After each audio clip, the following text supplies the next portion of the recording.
তো আমাদের অনেক কিছু রিফর্ম অনেক কিছু করার ইচ্ছে ছিল, কিন্তু এই 14 মাসে করা একটু ডিফিকাল্ট।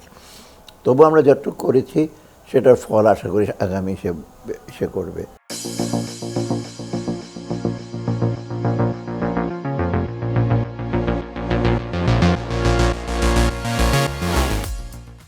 প্রিয় দর্শক, আপনাদের সবাইকে স্বাগত জানাচ্ছি নিউজ 24-এর বিশেষ সাক্ষাৎকার অনুষ্ঠানে।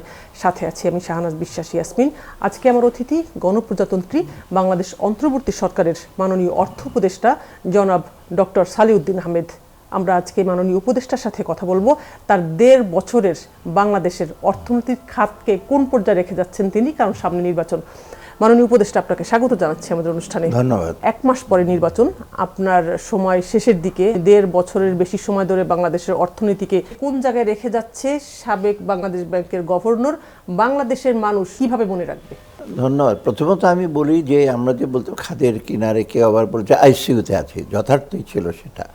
কারণ দেশের অর্থনৈতিক অবস্থা যা ভঙ্গুর অবস্থা, বিশেষ করে ব্যাংকিং খাতে, রেভিনিউ রাজস্ব খাতে বলেন, ইভেন ব্যবসা বাণিজ্য বৈদেশিক বলুন দেশেই বলুন, একটা অত্যন্ত নাজুক অবস্থা ছিল। কিন্তু বাইরে থেকে কিন্তু আমরা টের পেতাম না, বাইরে থেকে জানতো না। আমরা যারা জানতো তারা সেটা প্রকাশ করতেন না, কারণ সরকারের দিক থেকেই তথ্য গোপন করার একটা ইস্যু ছিল।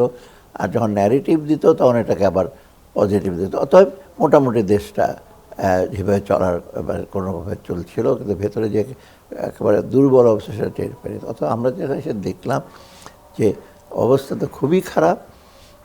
টাকা পাচাতে তো হয়েছে, তারপরে দিকে ব্যাংকিং সেক্টরে অনেক টাকা পয়সা উধাও হয়ে গেছে, ডিপোজিটের টাকা, একটা ট্রেডের ঝামেলা, রেভিনিউ জিডিপি রেশিও দিন দিন কমে যাচ্ছে, বৈদেশিক ঋণ অনেক বেড়ে যাচ্ছে।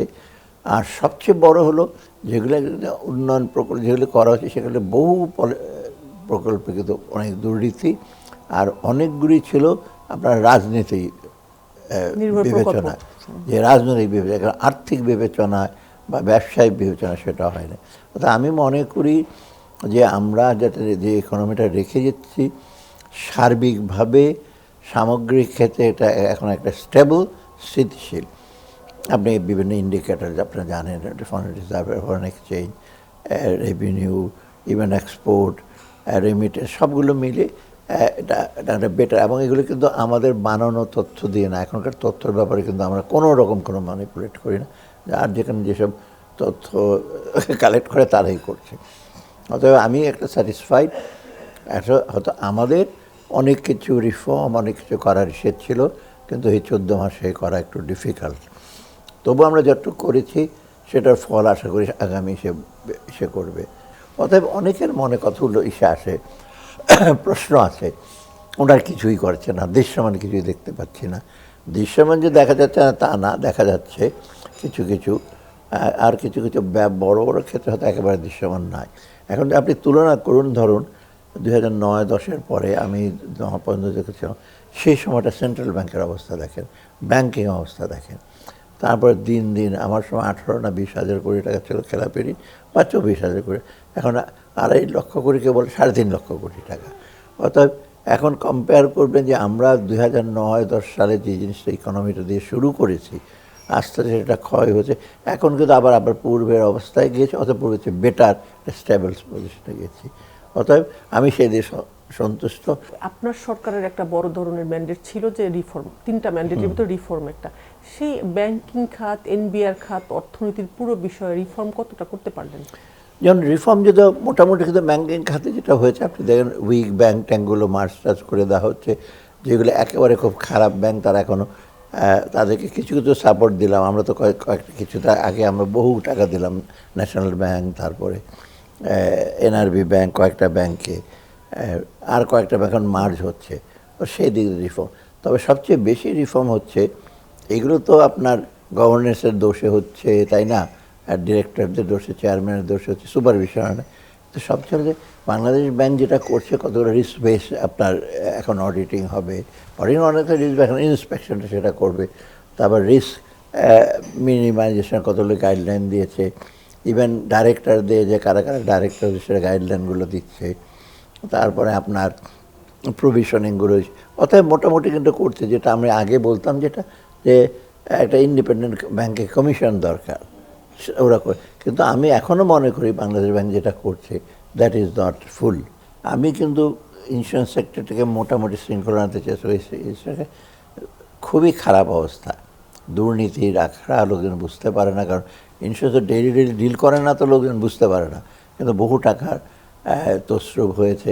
কারণ ইন্স্যুরেন্সটা অলরেডি কয়েকটা গাইডলাইন করছে, আরও দুইটা রেডি আছে রেজলিউশন, যে কতগুলো খারাপ ইন্স্যুরেন্স কোম্পানি এগুলো বাদ দিয়ে দেওয়া, অনেক বাজে ইন্স্যুরেন্স কোম্পানি আছে। তারপরে ওরা তারপর ফাইন্যান্সিয়াল রিফর্ম কমিশন, যেটা ওরা কিন্তু একটা কীভাবে অডিট হবে সেটাও করেছে, তারা একদম গাইডলাইন দিয়ে দিয়েছে। সবচেয়ে ইন্টারেস্টিং একটা কাজ করেছে আমাদের এফআরসি, যেটা আশ্চর্য হবেন শুনলে। পাবলিক ইউনিভার্সিটিতে কোনো অডিট হয় না, প্রাইভেট ইউনিভার্সিটিতে অডিট হয়, এবং অডিট ফার্ম এসে না করলে কিন্তু অনেক রকম। পাবলিক ইউনিভার্সিটি, ঢাকা ইউনিভার্সিটি বলুন, কোনো অডিট নাই ওদের, ইভেন সে অডিট নাই দেখে কিন্তু ওদের কোনো মালপত্রের কোনো অ্যাসেট ইস্যুও নাই, ইনকাম অ্যান্ড ইসে দেয়, আর কিচ্ছু না। এখন আমরা সাতটা পাবলিক ইউনিভার্সিটিকে অডিট করেছি, একটা বিরাট ফাইন্ডিং আসছে, এটা আমরা দিয়ে দেবো গভর্নমেন্টকে, দেখেন। অথবা এই জিনিসগুলো আমরা শুরু করে দিয়েছি। কোন পর্যায়ে রেখে যাচ্ছেন, মানে এটা পাচার হওয়ার তো ফেরত আনার বিষয়টা পরবর্তী সরকারের জন্য আপনার কি নির্দেশনা থাকবে, বা কোন পথে না, পাচার কিন্তু বাইরে আপনারা খালি দেখছেন যে পাচার করার একটি টাকাও আসে নাই, সেটাতে বিচার করা ঠিক হবে না। এটা আমাদের কাছে একদম নাম থেকে শুরু করে আছে কোথায় কোথায় করেছে, এর মধ্যে আছে কতগুলি বৃহৎ 11টা না 12টা আইডেন্টিফাই করা হয়েছে, আপনারা জানেন। ওটা কিন্তু স্পেশাল ফোকাস দিয়ে দেখা হচ্ছে। আর আরও আছে এর বাইরেও, পাসপোর্ট নিয়েছে অনেকে, এবং আপনি দেখেন বহু ব্যবসায়ী যাদের আপনার নাম টাম শোনেন কিন্তু পাচারকারী হিসাবে শোনেন না, কিন্তু তাদেরও হয়তো অনেক জায়গায় ব্যাঙ্ক অ্যাকাউন্ট আছে। অতএব এইটার কাজটা যেটা হচ্ছে, আমি বলি আইডেন্টিফিকেশান, কোন কোন দেশে টাকাগুলো আছে সেইটা, তারপরে যেসব দেশে টাকাগুলো আছে তাদের সাথে একটা মিউচুয়াল লিগাল অ্যাসিস্ট্যান্স আমরা বলি MLAs, এগুলো প্রায় অনেকগুলো এসের সাথে হয়েছে। তারপরে স্টেজটা হলো ওগুলো আইডেন্টিফাই করে সিজ করা, যেটা আমাদের এসে করবে। আমাদের করার পরে যেমন ইংল্যান্ডে তখন ইংল্যান্ডের রিকোয়েস্ট পাঠানো হয়েছে, তাদের মানে ইফেক্টিভ হবে তো ওরা সিজ করলে, আমি এখানে সিজ করে তো নিলাম করতে পারবো না, ওরা আনলেস ওরা না। তো এইগুলো কিন্তু আইডেন্টিফাই করা হয়েছে। অতএব সেই দিকটা আমি বলতে গ্রাউন্ড ওয়ার্ক অনেক তৈরি হয়ে গেছে, সেটা একটা, এবং এটার ফলটা আমি মনে হয় ডেফিনেটলি পাবে। সেকেন্ড হলো এটা একটা মেসেজ দিচ্ছে, এটা কিন্তু আরও বড়, যে আপনি যারা আছেন আর সবাই তটস্থ, এখন যারা গেছে তারা অন্য অন্য ব্যবসার এখন একটু কষাস, হঠাৎ করে টাকা নেব কেন নিয়ে যদি ওভার সে ডাইভার্ট করতে ধরা পড়বে, আবার এদের মতো অবস্থা হবে। স্যার, একটু মূল্যস্ফীতি নিয়ে কথা বলবো, তার আগে আমি একটু ছোট্ট বিরতি নিয়ে ফিরছি। প্রিয় দর্শক, আপনারা দেখছেন বিশেষ সাক্ষাৎকার, আমার সাথে আছেন গণপ্রজাতন্ত্রী বাংলাদেশ অন্তর্বর্তী সরকারের মাননীয় অর্থ উপদেষ্টা। একটা ছোট্ট বিরতি নিয়ে ফিরছি।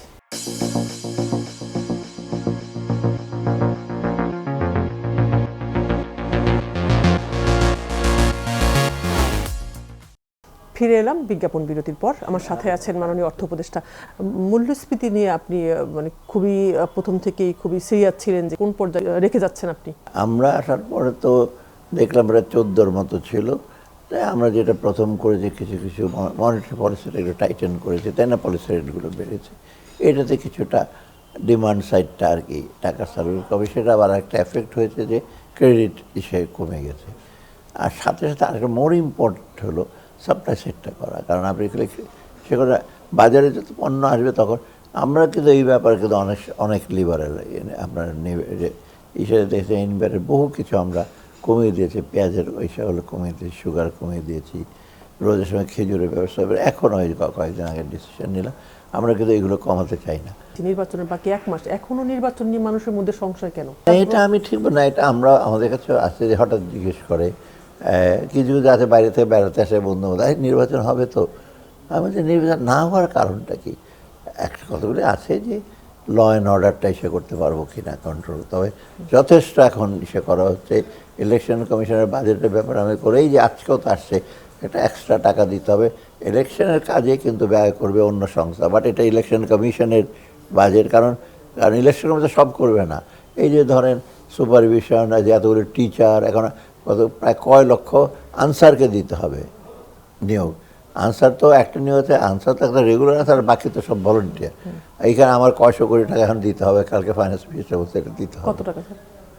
কি যেন 120-160 কোটি না কত কোটি টাকা, খুব বেশি না, প্রায় 9,000 না 10,000 আনসারকে আনতে হবে, তো ওদেরকে টাকা দিতে হবে না, আর তো টিচাররা ইনভলভ হবে, অত এটা এবং ওইখানে কিন্তু সেই জন্য খুব তারপরে স্কুলগুলোতে লজিস্টিক ব্যবস্থা, আসলে লজিস্টিকটা ঠিক আছে, এখন ল অ্যান্ড অর্ডার ব্যাপারটা সবচেয়ে বেশি নিয়ে একটু সন্দেহ করে, যে একটা পার্টির মধ্যে অন্তর্গত যাকে দেয় নাই সে তখন ডেফিনেটলি চাইবে যে গণ্ডগোল করতে বা ইন্ডিপেন্ডেন্ট দাঁড়াইতে বা একেবারে যেন নাই হোক।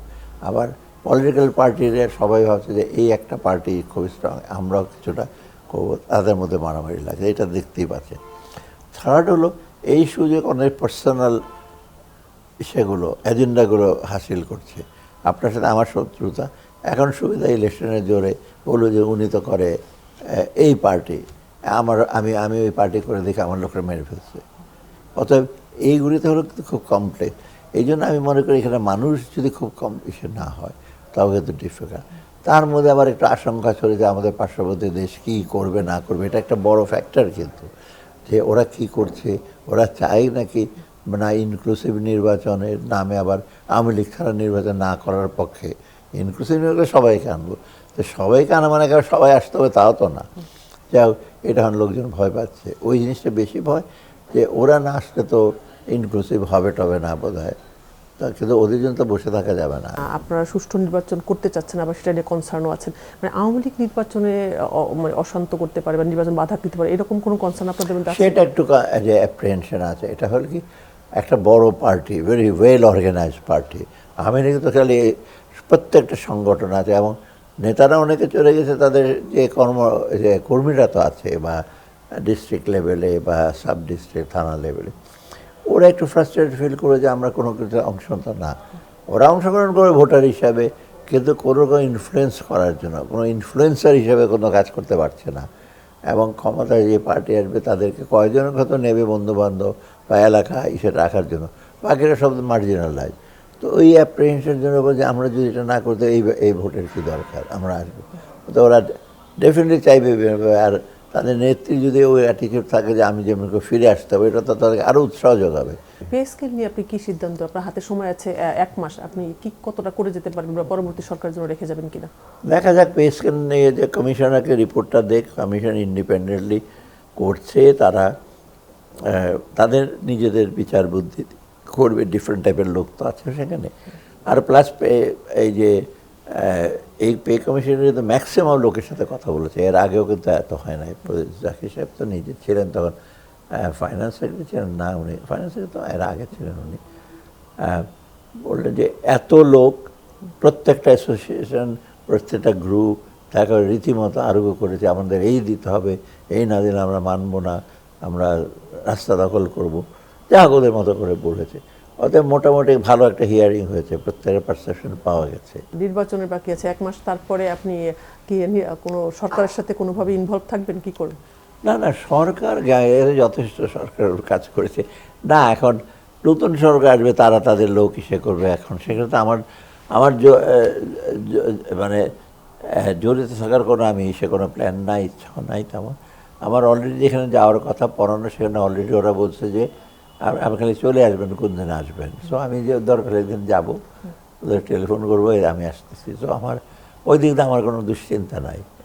আর এখন চাকরি বাকরি না করলেই বাকি, আমরা যে চাকরি করি। আপনি আবারও এই মন্ত্রণালয়ে আসছেন, এমন একটা খবর আছে, পরবর্তী সরকারের সাথে যুক্ত হচ্ছেন? আমি ফ্র্যাঙ্কলি বলি, আপনারা অনেকে জানেন দেখে, বন্ধু বান্ধব আমার চেনা আছে খুব ক্লোজ, সে হয়তো জিজ্ঞেস করে বলে হ্যাঁ তোমার থাকতে হবে, সে হয়তো বলবে, সেটা আমরা এগুলো অ্যাভয়েড করি। আমি কোনোদিন পার্সোনাল ব্যাপারে কোনো কথাবার্তাই বলি না, একেবারে না। মানে আমার চাকরি বাকরি, বরং আমার বন্ধু যে আলমগীর, তো আমার বাসা, আমার বাড়ি যাওয়ার আগে রাত্রেবেলা আসছি, ভাবি কেমন আছে, চিকিৎসা করবেন, চিকিৎসা না করে ফিরে আসবেন না। সারাদিন একটা বাজে লোক, সে চিকিৎসা না করে চলে আসতে পারে, টাকা পয়সা রাখবে, কিচ্ছু চিন্তা করবেন না, আমরা আছি সব আপনার ভাবির জন্য। এই ফ্রেন্ড সার্কেলে এটাই হয় আমার। আর তুমি চলে যাচ্ছ, আমি আর আলমগীর তো এখনও বলিনি তুমি তো এখন আসছো। আর ওনার সাথে যে আমার যোগাযোগ নাই তাও না, যিনি আসছেন।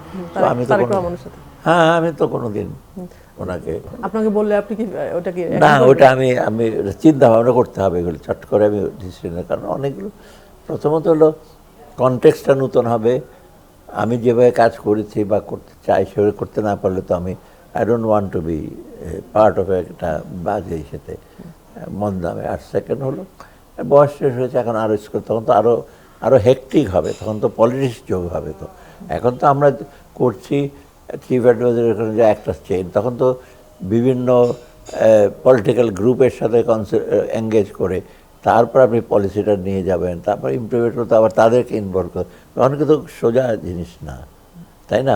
ওই পলিটিক্যাল গভর্নমেন্টের একটা সুবিধা আছে, করতে চাইলে করতে পারে, আর যদি বাধা দিতে হয় তো যে কোনো সময় বাধা আসতে পারে। তো ওইটা খুব আরও না করে থাকা, যেখানে পলিটিক্যাল গভর্নমেন্ট মিনিস্টার কিছুই করে না, শুয়ে থাকতো।